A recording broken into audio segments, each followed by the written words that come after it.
Yes,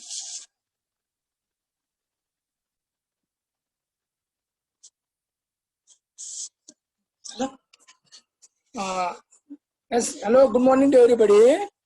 आज का जो हमारा टॉपिक है वो है लेटेस्ट जो हमारा टेक्नोलॉजी सीएनसी के ऊपर है। जैसे कि हम लोग आईटीआई में पढ़ते तो आईटीआई में जनरली हम लोगों के पास कन्वेंशनल यानी कि ऑर्डिनरी मशीन होता है जो हमको मास्टर बताता है ये मिलिंग मशीन है, उसमें मिलिंग मशीन का ये टेबल है, बाद में तुम्हारा ये आर्बर है जिसके ऊपर हम लोग कटर लगाता है, फिर बाद में ये टेबल जो है लॉन्गिट्यूडनली हर चलता है या क्रॉस वाइज चलता है। ऐसा हमको जैसे डेमो दे देता है इंस्ट्रक्टर और हम लोग थोड़ा थोड़ा सीख जाते हैं, एक सीखते। उसके बाद में लेथ में जब हम लेथ में जाएंगे तो हमको बताया जाता है कि भाई ये चक है, हेड स्टॉक में लगा हुआ है।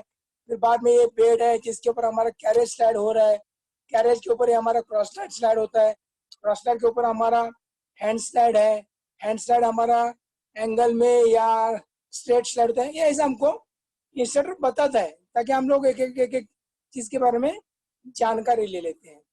ऐसे ही अगर सीएनसी में जाने से आपको सीएनसी में और कन्वेंशनल से डेवलपमेंट सीएनसी है तो आपको हेड स्टॉक समझ में आएगा, टेल स्टॉक समझ में आएगा।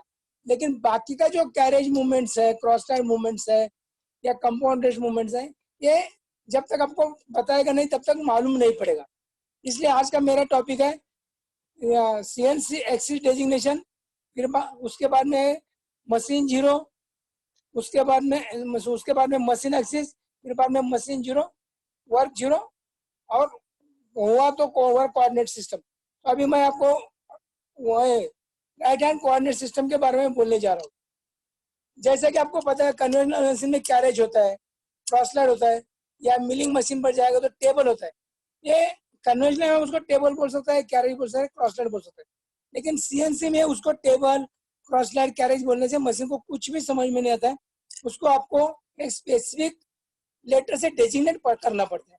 इसलिए जो राइट हैंड कोऑर्डिनेट सिस्टम यानी कि राइट हैंड थंब रूल भी बोलता है उसको, इस सिस्टम को या इस थंब रूल को फॉलो करते हुए जो भी मशीन मैन्युफैक्चरर है उसको अपना मशीन मैन्युफैक्चर करना है।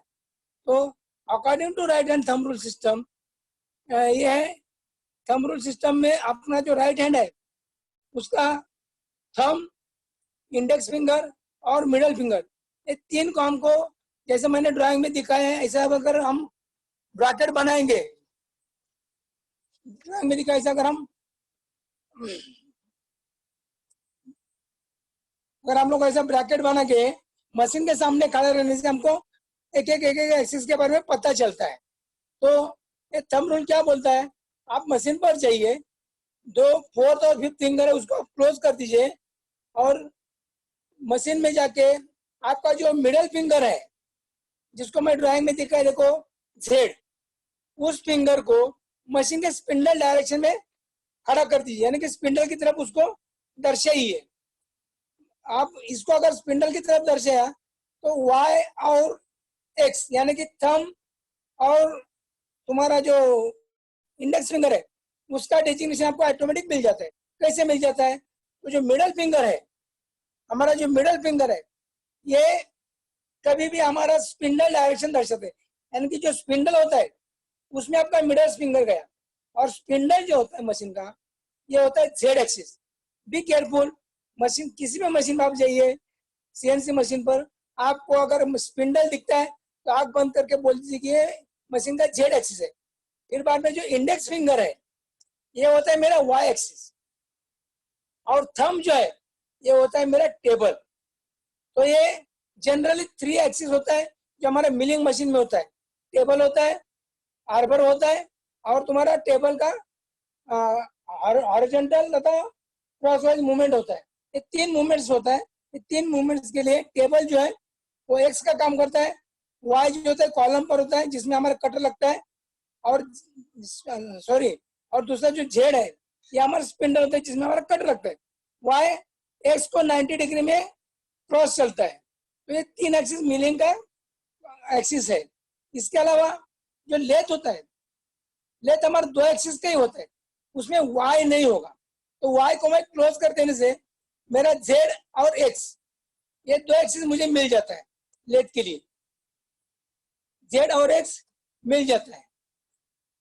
तो अगर मैं देखें बता दूं तो मैंने एक आगे देखो निकाला है मशीन एक्सिस के बारे में, सीएनसी मिलिंग मशीन और सीएनसी लेथ मशीन, उसमें मैंने निकाला है एक्स वाई जेड, ये मिलिंग के एक्सिस है। इसको हम लोग बोलते हैं लीनियर एक्सिस या प्राइमरी एक्सिस या उसको बोलते हैं हम ज्योमेट्री एक्सिस, आप कुछ भी बोल सकते हैं। मिलिंग मशीन में X Y Z 3 linear axis है, उसको हम लोग बोलते हैं लीनियर, प्राइमरी या बेसिक। फिर बाद में लेथ में 2 ही होता है, एक होता है एक्स तथा दूसरा होता है जेड, इसको हम लोग लीनियर एक्सिस बोलते हैं। मैंने पहले बोला कि लेथ जो है हमारा सीएनसी टर्निंग लेथ होता है, उसमें 2 एक्सिस होता है, मिलिंग में 3 एक्सिस होता है। तो एक्स वाई जेड मिलिंग का है और एक्स जेड लेथ का है, ये लीनियर एक्सिस बोलते हैं इसको। उसके बाद में यू वी डब्ल्यू, ये सप्लीमेंट्री एक्सिस। अभी लेथ में यू डब्ल्यू सप्लीमेंट्री एक्सिस है। अभी अगर आपको लेथ के बारे में बता दूं तो जो तुम्हारा एक्स मूवमेंट होता है वो तुम्हारा क्रॉस लाइन मूवमेंट होता है, यानी जब क्रॉस लाइन चलता है तब एक्स का मूवमेंट होता है, और जब कैरेज चलता है तब जेड का मूवमेंट होता है। यानी कि लीनियर मूवमेंट में मेरा जब कैरेज चलेगा उसको बोलते हैं हम लोग जेड एक्सिस, और जब क्रॉस लाइन चलेगा उसको हम लोग बोलते हैं एक्स एक्सिस। तो जब मेरा कैरेज चलता है तो मैंने आपको बोला कि जेड एक्सिस मूवमेंट होगा, जब वो चक की तरफ जाता है तब जेड निगेटिव में जाता है, चक से दूर जाता है तब वो पॉजिटिव में जाता है। मेरा एक्स जब जॉब की तरफ जाता है सेंटर की तरफ तब निगेटिव में जाता है, जॉब से दूर जाता है तब पॉजिटिव में जाता है। तो सीएनसी मशीन में क्लियर फंडा है, जब जो तुम्हारा टूल है वो जब जॉब की तरफ जाता है तब निगेटिव मूवमेंट होता है, और जॉब से दूर जाता है तब पॉजिटिव मूवमेंट होता है। तो मेरा एक्स और जेड ये जो लीनियर मूवमेंट्स है, ये हमारा एक चलता है लेथ एक्सिस को पैरेलल और एक चलता है लेथ एक्सिस को 90 डिग्री में। अभी इसके अलावा मुझे लेथ मशीन पर और भी कुछ ऑपरेशन करना है, जैसे कि टेपर काटना है। ये तो लीनियर मूवमेंट और क्रॉस मूवमेंट में मेरा प्लेन स्टेप टर्निंग हो जाता है, यानी कि सरफेसिंग ऑपरेशन जितना भी है ये एक्स और जेड ऑपरेशन एक्सिस 2 ऑपरेशन में 2 एक्सिस में होता है। लेकिन अगर मुझे टेपर काटना है तो मुझे मेरा एक्सिस और भी मूवमेंट होना है, एंगल में मूवमेंट होना है। तो यू डब्ल्यू का मतलब है एक्स जो है उसको पैरेलल यू चलता है और डब्ल्यू जो है वो जेड से पैरेलल चलता है। हमारा जो लेथ का कैरेज है उसके ऊपर हमारा हैंड स्लाइड होता है, जिसको हम लोग कंपाउंड रेस्ट बोलते हैं। हैंड स्लाइड अगर आप देखेगा तो कैरेज को हम जगह पर खड़ा करते हैं, क्रॉस लाइड को हम जगह पर खड़ा करते हैं, और हैंड स्लाइड जब हम लोग घुमाते हैं तब लीनियर मोशन में भी टूल चलता है और एंगल मोशन में भी टूल चलता है। यानी कि यहाँ पर टूल का मूवमेंट एक्स एक्सिस में भी चलता है और जेड एक्सिस में भी चलता है। तो यहाँ पर आपको दूसरा कुछ अलग से नाम देना पड़ेगा। तो यहाँ पर लीनियर और एक्शन एंगुलर मूवमेंट के लिए आपको यू डब्ल्यू दिया गया है, इसको बोलते हैं सप्लीमेंट्री एक्सिस। और भी सप्लीमेंट्री एक्सिस आप देखेगा तो कैप्शन लेथ में भी होता है, जो हमारा टरेट हेड स्लाइड होता है वो सप्लीमेंट्री एक्सिस पर स्लाइड होता है। इसके बाद में रोटरी एक्सिस दिया है अपना मिलिंग मशीन में A B C. A is rotary for X, B is rotary for Y और C is rotary for Z. तो ये रोटरी एक्सिस दिया है। सिमिलरली लेथ में ए और सी दिया है, ये रोटरी एक्सिस है। ए एक्स का रोटरी है और सी जेड का रोटरी है। आप जो हम लोग सीएनसी मशीन चलाते हैं अगर 2 एक्सिस का है तो उसको हम लोग बोलते हैं सीएनसी टर्निंग सेंटर, उसको हम लोग बोलते हैं सीएनसी टर्निंग सेंटर। अगर उसमें तीसरा एक्सिस ऐड होता है सी करके, ये होता है स्पिंडल में थर्ड एक्सिस सी, ये रोटरी होता है। अगर ये थर्ड एक्सिस मशीन में आ गया तो यानी कि मशीन में अगर वो थर्ड एक्सिस सी है तो उस मशीन को हम लोग बोलते हैं टर्न मिल सेंटर। यानी कि टर्न मिल सेंटर जो है सीएनसी टर्निंग सेंटर का पूरा काम करता है। इसके अलावा अगर आपको कुछ मिलिंग ऑपरेशन अगर मशीन पर करना है, जैसे कि आपको हेक्सागोनल काटना है या आपको कीवे काटना है या छोटा छोटा गियर्स काटना है या आपको पीसीडी होल्स मारना है डायमीटर होल्स मारना है। तो विदाउट डिस्टर्बिंग या विदाउट लूज दी जॉब को खोले बिना हम लोग उसी सेटिंग में बिना मार्किंग बिना पंचिंग ये मिलिंग ऑपरेशंस कर सकते हैं। हेक्सागोन काट सकता है, पीसीडी होल्स मार सकता है, टैप मार सकता है, डायमीटर होल मार सकता है, यानी कि with the help of C axis, यानी कि 360 डिग्री में स्पिंडल को हम लोग पोजीशन करते हैं। और हमारा जो टूल है ये नेचुरली लाइव टूल्स होता है, घूमता है, टर्न हेड में घूमता है। तो इसीलिए इस मशीन को बोलता है टर्न मिल सेंटर। आपको मिलिंग फंक्शन याद करना है, जॉब फिक्स रहेगा, स्टेडी रहेगा, टूल घूमेगा और टूल को ही फीड होता है मिलिंग मशीन में। तो ये फंक्शन आपको याद रखना है।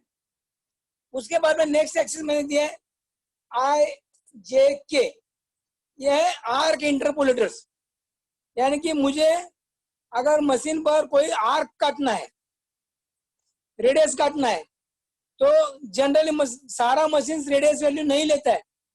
कुछ मशीन जैसा फानू कंट्रोल है रेडियस वैल्यू लेता है, लेकिन बाकी का कंट्रोल रेडियस वैल्यू लेता नहीं है। तो उसके लिए आपको एक इंटरनेशनल स्टैंडर्ड है जो कि सभी कंट्रोल पैनल को एक्सेप्ट करना है। हम लोग उसको बोलते हैं IJK।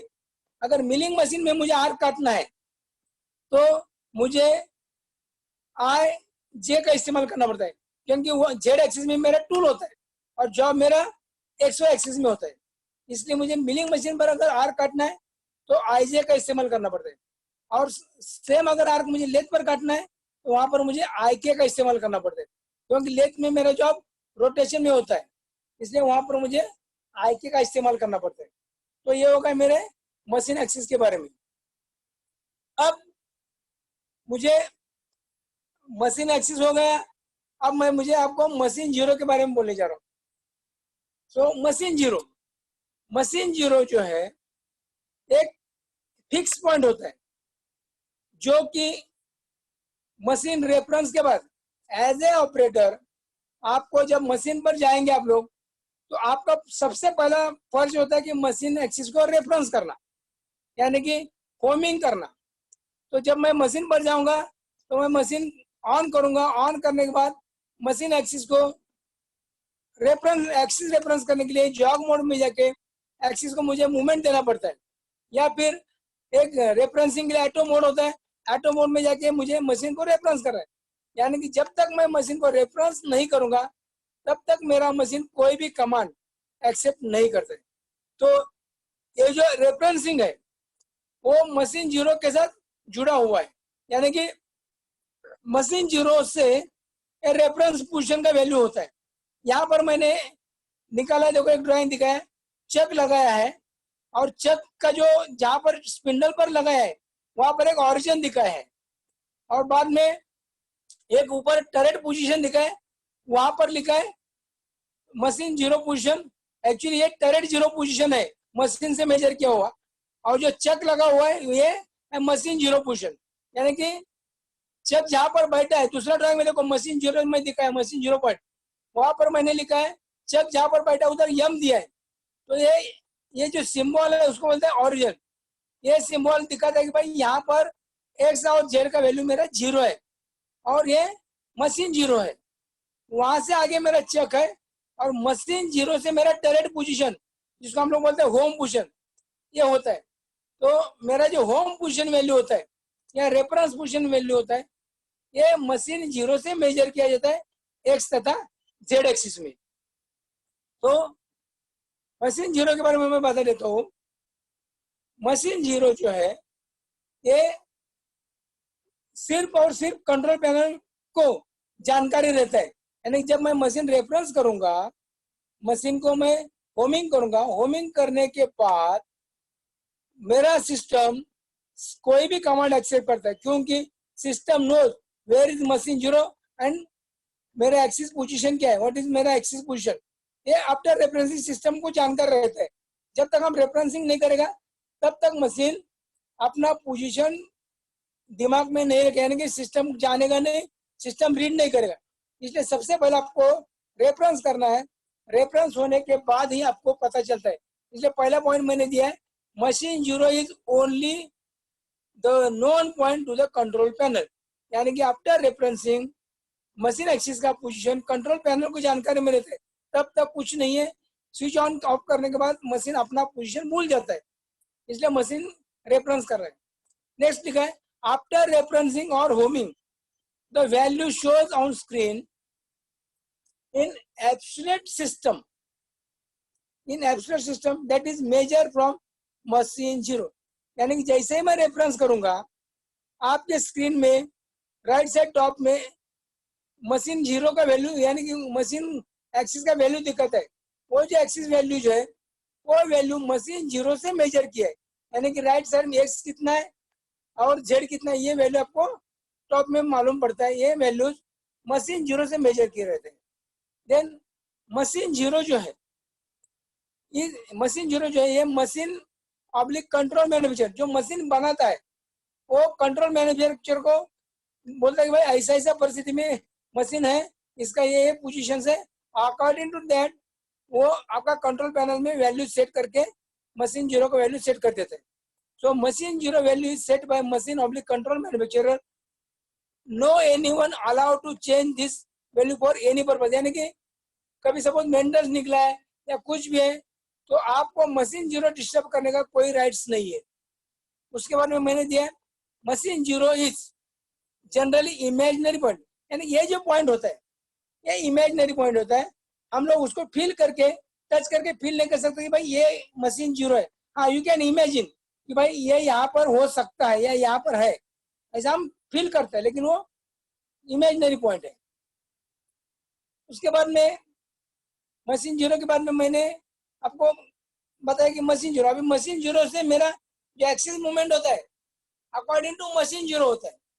जैसे मैं कमांड दे दूंगा मेरा एक्सिस एज पर मशीन जीरो रन होगा, एज पर मशीन जीरो रन होगा। लेकिन मुझे जॉब बनाना है जो मेरा चक में होल्ड किया है, मेरा जो जॉब है वो चक में होल्ड है। जब तक मेरा axis according to work zero नहीं चलेगा तब तक मेरा प्रोग्राम रन नहीं होगा। तो मुझे ये जो मशीन जीरो का वैल्यू जो फिक्स होता है उसको मेरे जॉब के हिसाब से मुझे शिफ्ट करना पड़ता है, जॉब के हिसाब से मुझे उसको शिफ्ट करना पड़ता है। उसको हम लोग बोलते हैं वर्क जीरो या वर्क रेफरेंस या वर्क ऑफसेट्स। आप उसको कुछ भी बोल सकते हैं, वर्क जीरो भी बोल सकता है, वर्क रेफरेंस भी बोल सकता है या वर्क ऑफसेट्स भी बोल सकता है।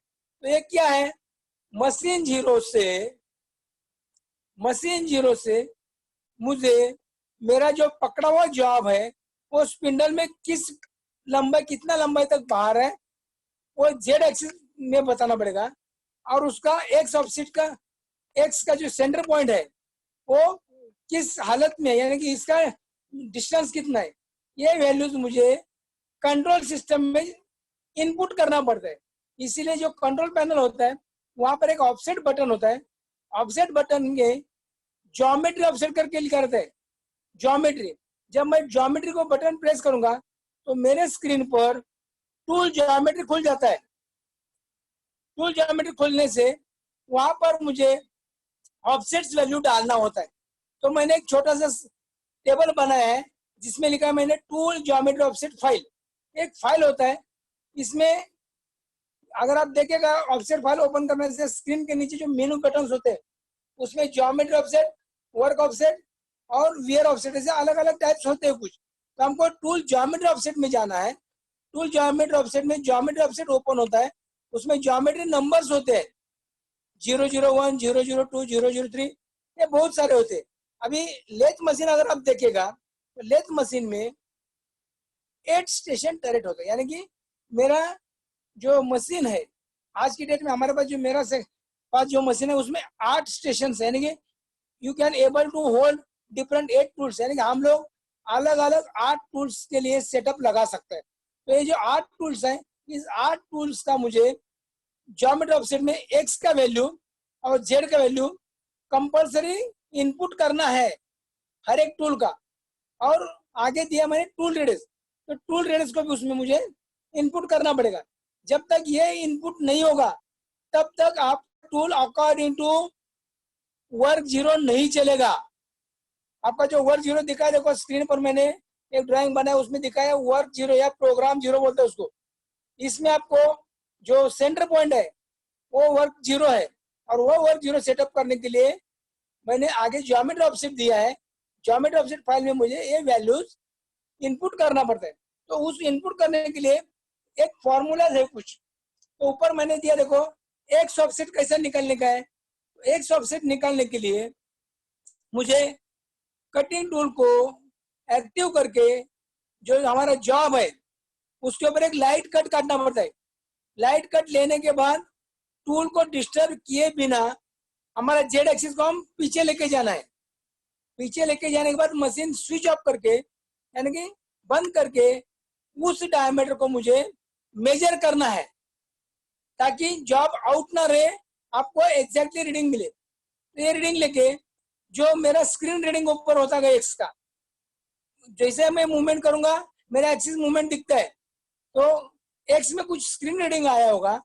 उस स्क्रीन रीडिंग में से मुझे मेरा जो वर्क डायमीटर जो मैंने मेजर किया है, काटा है, उसको ठीक से माइक्रोमीटर से मेजर करना है, और वो डायमीटर जो मेरा ऊपर स्क्रीन रीडिंग है एक्स का, उसमें से माइनस करना है, और ये वैल्यूज मुझे एक्स में देना है। हर टूल का मुझे इसमें तरीके से एक्स का रीडिंग लेना ही पड़ेगा। Tool number 1 x offset reading लेना पड़ेगा आपको। एक लाइट कट लेना है, लाइट कट लेने के बाद वो रीडिंग आपको स्क्रीन रीडिंग में से माइनस करना है, और वो वैल्यू आपको इनपुट करना है। ये हो गया मैनुअल मेथड। दूसरा एक मेथड आता है, आप मशीन पर जो है वहां पर एक मेजर करके ऑप्शन आता है। आपका टूल रीडिंग जो ऊपर एक्स एक्सिस का जो रीडिंग है, उसमें आपको नीचे लेना होता है एक्स का वैल्यू कितना है वो देखिए। अगर आप रीडिंग बोलेगा कि सिस्टम को बोलेगा मेजर, स्क्रीन के नीचे एक मेजर कमांड आता है, वो मेजर बोलने से भी सिस्टम अपने आप मेजर करके एक ऑफसेट दे देगा। वो देने के लिए पहला आपको सबसे केयर क्या करना है, तो जिस टूल का आपको ऑफसेट देना है उस टूल का जो ऑफसेट ज्योमेट्री है वहां पर आपका कर्सर जाना जरूरी है। नहीं तो आप टूल नंबर 1 का ऑफसेट दे रहे हैं और कर्सर तुम्हारा दूसरा किसी ज्योमेट्री ऑफसेट में, तो एक में नहीं जाएगा। जैसे 1 नंबर ज्योमेट्री में मैंने एक्स लिया है, तो मेरे यहाँ पर कर्सर आना है, और फिर मुझे टूल ऑफसेट ज्योमेट्री में मेजर करना है, या मैनुअल जो भी डालना है। तो एक्स का ऑफसेट मैं दोबारा बोल देता हूँ, मुझे जॉब के ऊपर एक लाइट कट लेना है, फिर कैरेज को सॉरी जेड एक्सिस को पीछे लेके जाना है टेस्ट स्ट्रोक की तरफ, सिस्टम को बंद करना है, बंद करके जो मशीनिंग डायमीटर है वो रीडिंग आपको लेना है। वो रीडिंग लेने के बाद जो मेरा एक्स में ऊपर जो रीडिंग है स्क्रीन के ऊपर, उस स्क्रीन रीडिंग में से वर्क डायमीटर मुझे माइनस करना है, और जो भी वैल्यू आता है वो मुझे ज्योमेट्री नंबर 1 एक्स की जगह इनपुट करना है। वो इनपुट ही करना है, वो इंसर्ट नहीं होगा। 2 टाइप का ये है, ज्योमेट्री इनपुट होता है तो उसमें इनपुट देना है। फिर मेरा नेक्स्ट है जेड ऑफसेट। जेड ऑफसेट को क्या करना है, मुझे जो फेस है वो मशीन 0 से कितना लंबाई में बाहर है ये मुझे बोलने के लिए क्या करना है, तो मैं सीधा टूल का कटिंग पॉइंट को फेस को टच करूंगा, टच करके मैं मशीन बंद करूंगा, और वो सेम वैल्यू ज्योमेट्री ऑफसेट में जेड में ले जाके इनपुट कर दूंगा। तो क्या हो जाएगा, मेरा एक्स का भी मिल जाएगा और जेड का भी मुझे ज्योमेट्री ऑफसेट मिल जाएगा। फिर अभी ये तो होगा ज्योमेट्री ऑफसेट एक्स और जेड का। आगे जो हमारा जो टूल होता है ये कोई एग्जैक्टली शार्प नहीं होता है, कुछ उसको पॉइंट में रेडियस होता है। तो ये रेडियस वैल्यू कितना है ये मुझे आगे देना पड़ता है।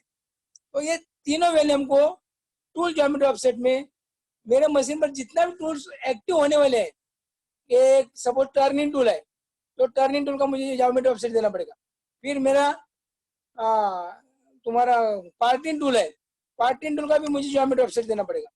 फिर मेरा बोरिंग टूल है, बोरिंग टूल का भी मुझे ऑफसेट लेना पड़ेगा। ड्रिल है, ड्रिल का भी ऑफसेट लेना पड़ेगा। टैप है, टैप का ऑफसेट लेना पड़ेगा। फिर तुम्हारा दूसरा कोई टूल है रिमर वगैरह, उसका भी ऑफसेट लेना पड़ेगा।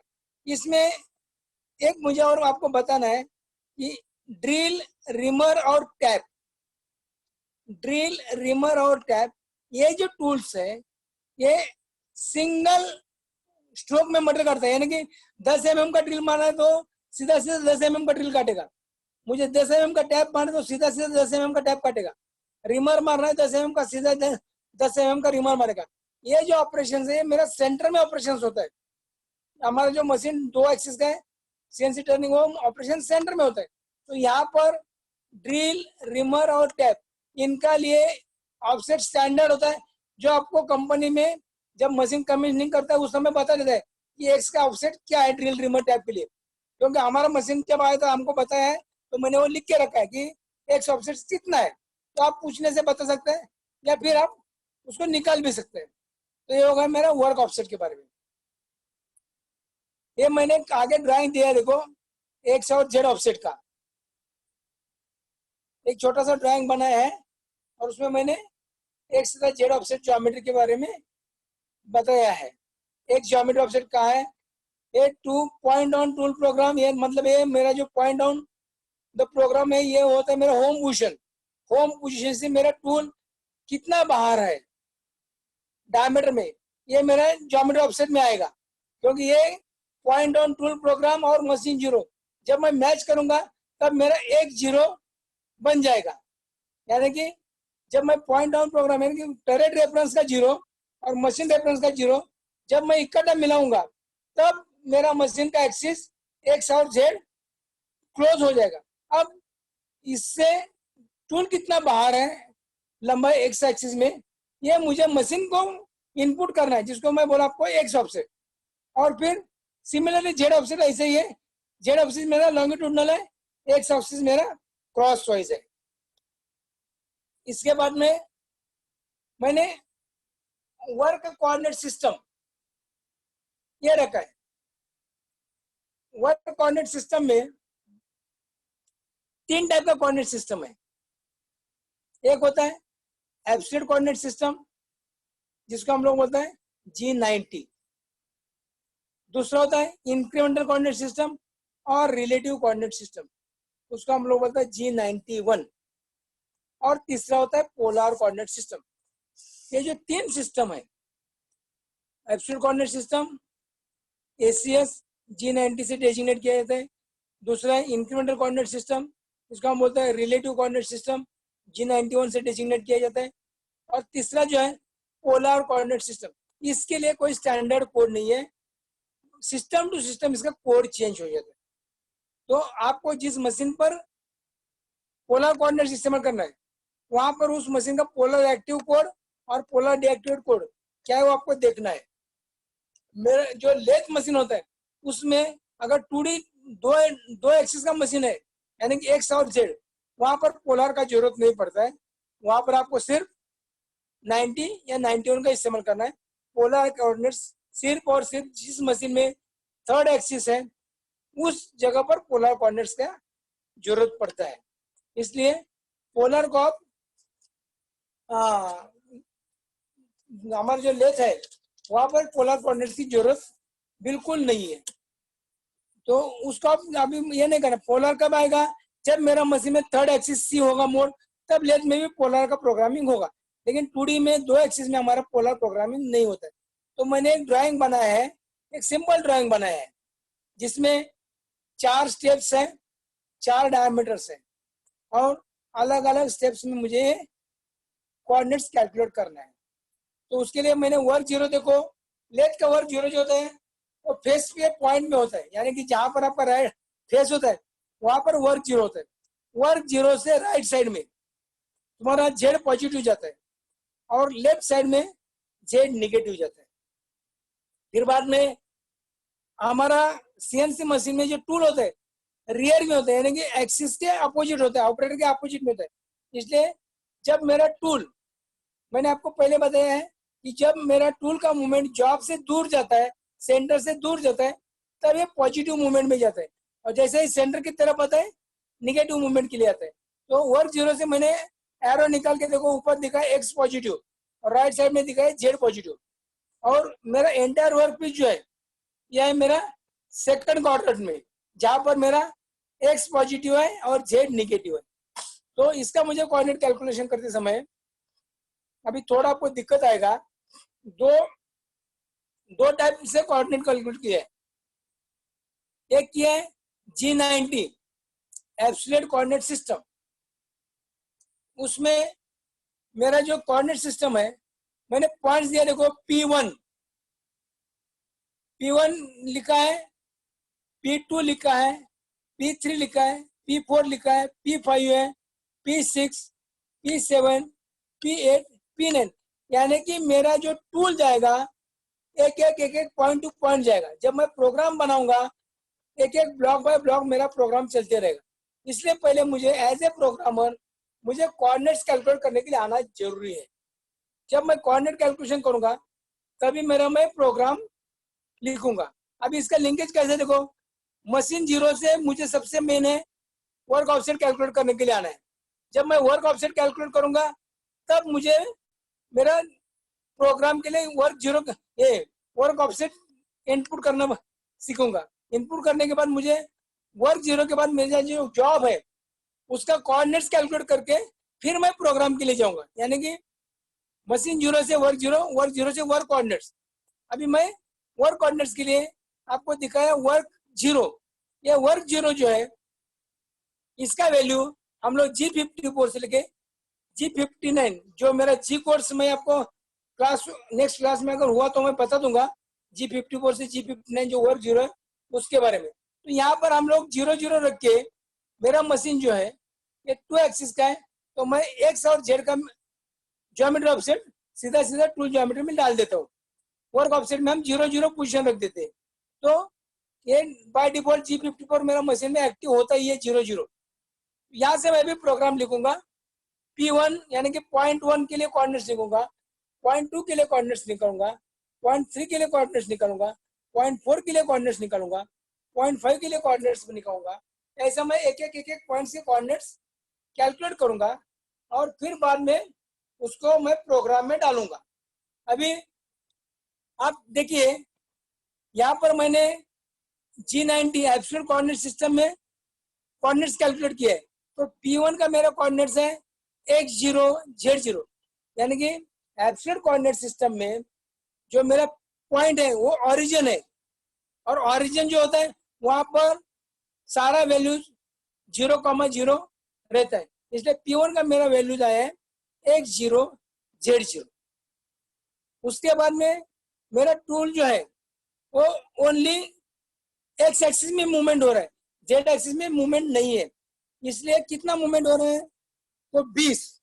यानी कि यहाँ पर आप गलती से में 10 नहीं बोलना, क्योंकि सीएनसी मशीन में जो प्रोग्राम जो है उसके लिए सिस्टम डायमीटरल प्रोग्राम के लिए सेटअप होता है। आपको लेथ मशीन पर डायमीटरल वैल्यू, यानी कि हम लोग डायमीटर देता है, इसलिए यहाँ पर आपको डायमीटरल वैल्यू देना, ना कि रेडियल। टूल रेडियल चलेगा तब डबल डायमीटर कटेगा, यानी जब 10 mm टूल चलेगा 20 mm डायमीटर कटेगा, फेसिंग होगा। इसलिए आपको डायमीटर वैल्यू देना है। तो यहाँ पर मेरा P2 का वैल्यू आएगा x में 20, z में 0, क्योंकि यहाँ पर मेरा फेसिंग हो रहा है सीधा सीधा, यानी कि क्रॉस लाइन मूवमेंट हो रहा है, एक्स एक्सिस चल रहा है। फिर बाद में मेरा टूल जो है जेड एक्सिस में मूवमेंट कर रहा है निगेटिव में, तो कितना जा रहा है, तो -25, 25 मतलब माइनस में जाएगा। Let movement Z total negative में जाएगा। अब यहाँ पर मेरा एक्स बिल्कुल मूवमेंट नहीं कर रहा है, इसलिए मैंने 0.2 का एक्स और 0.3 का एक्स सेम लिखा है। x20 दोनों जगह पर आएगा, क्योंकि मेरा टूल सीधा चल रहा है, कैरेज मेरा स्ट्रेट जा रहा है। सिर्फ मेरा जेड मूवमेंट हो रहा है -25 mm, यानी कि 25 mm तक टूल मेरा आगे चलेगा। उसके बाद में P3 से मेरा टूल P4 में जा रहा है, यानी कि टूल जो P4 में एक्सिस में बढ़ेगा। तो यहाँ पर मेरा टूल क्रॉसवाइज चल रहा है, यानी कि डायमीटर बढ़ रहा है। डायमीटर कितना बढ़ रहा है, तो 20 से 35 तक जा रहा है, यानी कि डायमीटर पहले 20 में था टूल, अभी वो 35 में जाएगा। तो डायमीटर बढ़ गया P4 में, लेकिन जेड एज इट इज है, इसलिए P3 का जेड और P4 का जेड सेम है, -25। उसके बाद में मेरा टूल, यानी कि नेक्स्ट पॉइंट मेरा P5 जो है उसमें टूल लॉन्गिट्यूडनली जा रहा है, यानी कि जेड एक्सिस में मूवमेंट हो रहा है, एक्स में कोई भी मूवमेंट नहीं है। तो एक्स का सेम मूवमेंट है x35, यानी कि डायमीटर एज इट इज रहेगा 35 और लंबाई मेरा चलेगा -40 तक मेरा टूल मूवमेंट करेगा। फिर P5 से मुझे P6 जाना है, यानी 0.6 में जाना है। तो यहाँ पर वापस मेरा क्रॉस लाइन चल रहा है। एक जेड एक्सिस मेरा जगह पर खड़ा है, कैरेज जगह पर खड़ा है। कैरेज मतलब जेड एक्सिस और क्रॉस लाइन मतलब एक्स एक्सिस। तो एक्स एक्सिस मेरा 40 तक जाएगा और जेड जो है एज इट इज, यानी कि P5 का जेड और P6 का जेड बोथ आर सेम -40। फिर P6 से P7 जा रहा है। यहाँ पर देखो आगे टूल मेरा ओनली जेड एक्सिस मूवमेंट हो रहा है, एक्स में बिल्कुल मूवमेंट नहीं, इसलिए P6 का एक्स और P7 का एक्स बोथ आर सेम 48 यानी कि डायमीटर 48 फिक्स हो गया। अब टूल मेरा ओनली लीनियर मूवमेंट में जा रहा है -40 से -55। फिर बाद में P7 से टूल मेरा P8 जा रहा है। तो P8 जब जा रहा है तो वो वापस मेरा क्रॉस लाइन मूवमेंट कर रहा है। कितना? 48 से 55, सीधा क्रॉस लाइन मेरा मूवमेंट हो रहा है, डायमीटर बढ़ रहा है। लेकिन जेड एज इट इज -55, यानी P7 और P8 दोनों का जेड सेम। उसके बाद में P8 से P9 तक जब टूल जा रहा है तब मेरा टूल लॉन्गिट्यूडनली जा रहा है। मेरा डायमीटर 55 बहुत सेम, यानी कि डायमीटर में कोई मूवमेंट नहीं है, ओनली एक्स में जेड में मेरे चेंजेस हो रहे हैं -55 से -70। तो ये मेरा एब्सोल्यूट कोऑर्डिनेट सिस्टम्स है। अभी इतना और एक बार मैं समझाऊंगा, लेकिन मुझे पहला G91 बताने दो। ये दोबारा समझा देना पड़ेगा, ये इतना आसानी से एक टाइम में ध्यान में नहीं आता, ये मुझे भी जानकारी है, फिर भी मुझे थोड़ा सा इंक्रीमेंटल समझाने दो। आगे मैंने चार्ट बनाया है इंक्रीमेंटल कोऑर्डिनेट सिस्टम G91। तो G91 में सेम पॉइंट्स मैंने लिखे हैं। P1, तो P1 जो है मेरा ओरिजिन, ये यहाँ पर x0 z0 सेम आया क्योंकि ओरिजिन है, ओरिजिन में आपका वैल्यू 0 रहता है। उसके बाद में P2, अभी P2 में जब मेरा टूल जाएगा तब जो P1 है वो P2 के लिए मेरा ओरिजिन बन जाएगा। तो यहाँ पर मेरा टूल सिर्फ एक्स एक्सिस में बढ़ रहा है। कितना बढ़ रहा है? 20। जेड में कोई मूवमेंट नहीं है, इसलिए जेड में 0। जेड में कोई मूवमेंट नहीं होने से जेड में मेरा टूल 0 मूवमेंट करेगा। अब मेरा टूल आएगा यहाँ P2 में। अभी P2 में टूल आने से मुझे जाना है P3। यहाँ पर मेरा टूल जो है ओनली जेड मूवमेंट में जा रहा है। तो P3 के लिए मेरा P2 पॉइंट अगेन ओरिजिन बन गया। अब यहाँ पर ओरिजिन बनने से P2 मेरा 0 हो गया। अब यहाँ से मैं सिर्फ जेड एक्सिस में मूवमेंट कर रहा हूँ, एक्स में मेरा कोई मूवमेंट नहीं है, इसलिए मैंने एक्स में 0 डाल दिया और जेड में -25 डाल दिया। सो दोबारा मैं बता दे दो, P2 से P3 जब मैं जा रहा हूँ तब मेरा P3 के लिए P2 जो है ये ओरिजिन बन गया, और ओरिजिन बनने से यहाँ पर सिर्फ और सिर्फ जेड एक्सिस में मूवमेंट है, एक्स में मूवमेंट नहीं रहने से मैंने एक्स को 0 लिखा है और जेड को -25 मूवमेंट दे दिया। फिर बाद में P3 से P4 जा रहा है। अब यहाँ पर देखो P4 के लिए P3 मेरा ओरिजिन बन जाएगा, यानी कि P3 में मेरा ओरिजिन होने से 0 हो जाएगा। अब यहाँ से मैं देखूंगा कि मेरा टूल कितना जा रहा है। तो जो ओरिजिन है वो डायमीटर 20 में 0 अब मुझे 35 जाना है, तो 35 में से 20 गया तो डायमीटर मेरा 15 बढ़ेगा, क्योंकि पहले 20 में है, अब 35 में जाना है, तो दोनों के बीच में डिफरेंस मेरा 15 है, इसलिए एक्स में मैंने 15 दे दिया। अब जेड में मुझे कुछ भी मूवमेंट नहीं है, सीधा का सीधा जाना है, इसलिए मैंने जेड में 0 वैल्यू डाल दिया। अभी अगेन मैं P4 से P5 जा रहा हूँ। अगर आप देखेंगे ड्राइंग तो P4 से P5 यानी यहाँ पर आपका carriage movement Z axis movement जा रहा है। तो P4 और P5 दोनों का डायमीटर सेम है, यानी कि डायमीटर में कोई चेंजेस नहीं है, इसलिए मैंने P4 और P5 में मैंने एक्स का मूवमेंट 0 दे दिया, और जेड जो है ओनली 15 mm जा रहा है। कहां से? P4 से P5 तक। पहले 25 में था, अभी 40 में जा रहा है। देखिए P3 में मेरा जेड जो था 25 mm था, यानी कि -25 था, अब वो आगे जाना है 40 तक, यानी कि दोनों का डिफरेंस है मेरा -15, तो मैंने 0,-15 डाल दिया देखो P5 में। उसके बाद में P6 में जब मैं जाऊंगा तब P5 मेरे लिए ओरिजिन बन गया। अब मेरा टूल जा रहा है 6 में, यहाँ पर मेरा क्रॉसलाइन मूवमेंट यानी कि एक्स मूवमेंट हो रहा है, तो कितना होगा 35 से 48 जाना है, मतलब 35 में है अभी 48 में जाना है, तो डिफरेंस हो गया 13 mm, इसलिए एक्स में 13 आएगा और जेड में 0 आएगा, जेड में कोई मूवमेंट नहीं होगा। फिर बाद में P6 से P7 जाना है। अब यहाँ पर भी देखो मेरा सिर्फ जेड मूवमेंट होगा, एक्स मूवमेंट नहीं होगा, इसलिए P6 से P7 में एक्स में 0 है। अभी कितना जाना है तो 55 है, 55 तक जाना है, पहले 40 में हूँ, तो 40 और 55 इसके बीच में डिफरेंस है 15 का, इसलिए जेड मेरा -15 जाएगा, यानी कि P6 से P7 जाने के लिए मेरा मूवमेंट जेड एक्सिस में -15 होगा।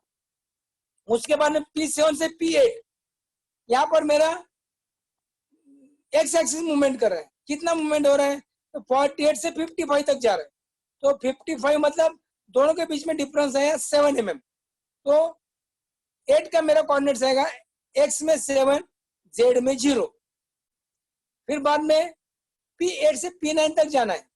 अब यहाँ पर मेरा डायमीटर मूवमेंट 0, क्योंकि डायमीटर में कोई मूवमेंट नहीं है, इसलिए एक्स में 0, जेड में कितना जाना है 55 में है, अभी 70 में जाना है, यानी कि यहाँ पर भी मेरा -15 आएगा, तो ये होगा मेरा इंक्रीमेंटल कोऑर्डिनेट सिस्टम। तो ये दो सिस्टम है, एब्सोल्यूट कोऑर्डिनेट सिस्टम G90 और incremental coordinate system G91। These are, ये दो जो कोड है ये इंटरनेशनल स्टैंडर्ड है, ये किसी भी कंट्रोल पैनल में जाइए ये चेंज नहीं होगा। G90 एब्सोल्यूट के लिए काम करेगा और G91 इंक्रीमेंटल के लिए काम करेगा। अब ये जो चार्ट है ये मैं और एक बार एक्सप्लेन कर रहा हूँ, देख लीजिए, क्योंकि इतना आसानी से समझ में नहीं आता है। इसमें जो ड्राइंग है, आप ड्राइंग देख लीजिए, स्टेप टर्निंग का जॉब है, यहाँ से P1 से लेके P9 तक अलग अलग पॉइंट्स मैंने बनाए हैं और अकॉर्डिंग टू पॉइंट्स मैंने एक्स और जेड का वैल्यू एब्सोल्यूट में और इंक्रीमेंटल में दिया है, और ये वैल्यू आगे मैंने चार्ट बनाया है, जो चार्ट में आप देख रहा है कि P1 का वैल्यू एब्सोल्यूट में 0,0, क्योंकि ये मेरा पॉइंट 1 है जहां से मेरा प्रोग्राम स्टार्ट हो रहा है, 0,0 है। फिर मेरा टूल डायमीटर में कट रहा है, 20 है डायमीटर, जेड में कोई मूवमेंट नहीं है, इसलिए जेड 0। फिर P3 में मेरा टूल लीनियर मूवमेंट कर रहा है, एक्स में कोई चेंजेस नहीं है, इसलिए एक्स में 20 रहेगा, ओनली जेड में -25 जाएगा। फिर उसके बाद में टूल मेरा P4 में जाएगा, तो मेरा टूल सिर्फ एक्स में मूवमेंट कर रहा है, जेड में मूवमेंट नहीं है, तो एक्स में 35 रहेगा, जेड में -25 रहेगा। फिर बाद में 35 से 4 से लेके 5 में जा रहा है, यहाँ पर डायमीटर सेम है, ओनली मेरा लीनियर मूवमेंट चेंज हो रहा है, 40 में जाएगा और एक्स में 35 रहेगा, यानी कि 35, -40 रहेगा। सेम P6 में डायमीटर चेंज हो रहा है, तो डायमीटर 48 रहेगा और लंबाई मेरा -40 रहेगा, जेड -40 रहेगा। P6 से जब मैं P7 जाऊंगा, टूल मेरा जाएगा, तब वहां पर डायमीटर 48 सेम रहेगा और लंबाई जो है -55 तक जाएगा। अब P7 से P8 तक जब जाऊंगा, तब मेरा लंबाई -55, जेड सेम रहेगा, ओनली डायमीटर मेरा 55 बनेगा। फिर 8 से 9 जाएगा, तब डायमीटर 55 सेम रहेगा, लंबाई मेरा -70 जाएगा। ये कोऑर्डिनेट्स है G90 में। और फिर सिमिलरली मैंने G91 का भी दिया है, दो अलग अलग कोऑर्डिनेट्स है। इसमें अभी फर्क क्या है मैं आपको आगे वाला स्लाइड में बता रहा हूँ। सो G90 जो है इसको हम लोग बोलते हैं एब्सोल्यूट कोऑर्डिनेट सिस्टम, जिसमें हमारा कोऑर्डिनेट्स एब्सोल्यूट में कैलकुलेट होता है। दूसरा इंक्रीमेंटल कोऑर्डिनेट सिस्टम G91, यह है इंक्रीमेंटल कोऑर्डिनेट सिस्टम। तो एब्सोल्यूट कोऑर्डिनेट सिस्टम में मैंने लिखा है, इसमें in the absolute coordinate system programmer calculate all coordinate values from a fixed point that is work zero oblique origin. यानी कि यहाँ पर आप देख लीजिए, ये जो मैंने कोऑर्डिनेट्स कैलकुलेट किया है G90 का, ये मैंने कोऑर्डिनेट्स कैलकुलेट किया है, लिखा मैंने ड्राइंग में, देखो वर्क जीरो, यानी कि P1 जो है मेरा वर्क जीरो है। यहाँ से मैंने सारा वैल्यूज कैलकुलेट किया है, 1 2 3 4 5 6 7 8 9, ये जो 9 पॉइंट्स है, ये सारा पॉइंट्स का वैल्यू मैंने वर्क जीरो को रेफर करते हुए लिखा हुआ है। तो मैंने वही लिखा है, इन G90 absolute coordinate system programmer calculate all coordinates value from a fixed point that is known as a work zero या origin. If any human mistake takes place while calculating the values, only that single point value affects. यानी कि suppose as a programmer मैं human हूँ या इंसान हूँ, तो इंसान से गलती होता है, बिना गलती का इंसान कभी नहीं रहेगा, कोई ना कोई इंसान से गलती तो हो ही जाता है। ये जब मैं प्रोग्राम कुछ कैलकुलेशन कर रहा हूँ, इसमें अगर कोई मिस्टेक हो गई, तो वो मिस्टेक सपोज मैं कैलकुलेट किया और गलती से मेरा 4 नंबर पॉइंट में वैल्यू गलत हो गई, और फिर मैं आगे 5 नंबर पर गया, 6 नंबर पर गया, 7 नंबर पर गया, तो मेरा जो प्रोग्राम है सिर्फ और सिर्फ 4 नंबर पॉइंट में ही गलती करेगा, बाकी कहीं भी गलती नहीं होगा। सिर्फ मेरे 4 नंबर का जो पॉइंट है वहीं पर इफेक्ट होगा, बाकी किसी भी प्रोग्राम में उस गलती का इफेक्ट नहीं होगा। सो मैंने यही लिखा है, if any human mistake takes place while calculating the values, only that single point value effects. यानी कि जहां पर मैं मिस्टेक किया है, वो मिस्टेक सिर्फ उसी जगह पर ही होगा, वो एंटायर प्रोग्राम में कैरी फॉरवर्ड नहीं होगा। Other entire program same as per drawing, यानी कि बाकी का जो भी वैल्यूज है अकॉर्डिंग टू ड्राइंग आपको मिलते जाएंगे, क्योंकि हमने एक ही जगह पर गलती किया है, एक गलती बार बार इसमें दोहराया नहीं जाएगा। ये G90 का है। फिर बाद में इंक्रीमेंटल कोऑर्डिनेट सिस्टम में, इंक्रीमेंटल कोऑर्डिनेट सिस्टम G91, इसमें मैंने लिखा है, in this system programmer calculate next tool movement with current position of tool. अभी देखो मैंने यहाँ पर जो G91 का वैल्यू लिया है, P1 में 0,0, P2 में 20,0, P3 में 0,-25, P4 में 15,0, P5 में 0,-15, P6 में 13,0, P7 में 0,-15, P8 में 7,0, P9 में 0,15। ये जो वैल्यू लिया है, ये ड्राइंग में आप देख लीजिए, P1 से P2 तक, यानी कि P1 से मैं जब P2 तक गया, तब मैंने सिर्फ इसी पॉइंट का एक वैल्यू का विचार किया कि मेरा P1 से P2 किस एक्सिस में कितना मूवमेंट हो रहा है। फिर P2 से P3 तक जाते समय मैंने दोबारा ये देखा कि मेरे P2 से P3 तक कौन सा एक्सिस में मूवमेंट है, वही एक्सिस का मूवमेंट दे दिया, दूसरे को 0 कर दिया। तो अगेन एंड अगेन मैंने हर बार करंट पोजीशन जो टूल करता है, इसको मैंने 0 रेफरेंस मानते हुए तुम्हारा आगे का कोऑर्डिनेट कैलकुलेट करके ये मैंने चार्ट बनाया। तो इंक्रीमेंटल कोऑर्डिनेट सिस्टम में यही मैंने लिखा है, in this system programmer calculate the next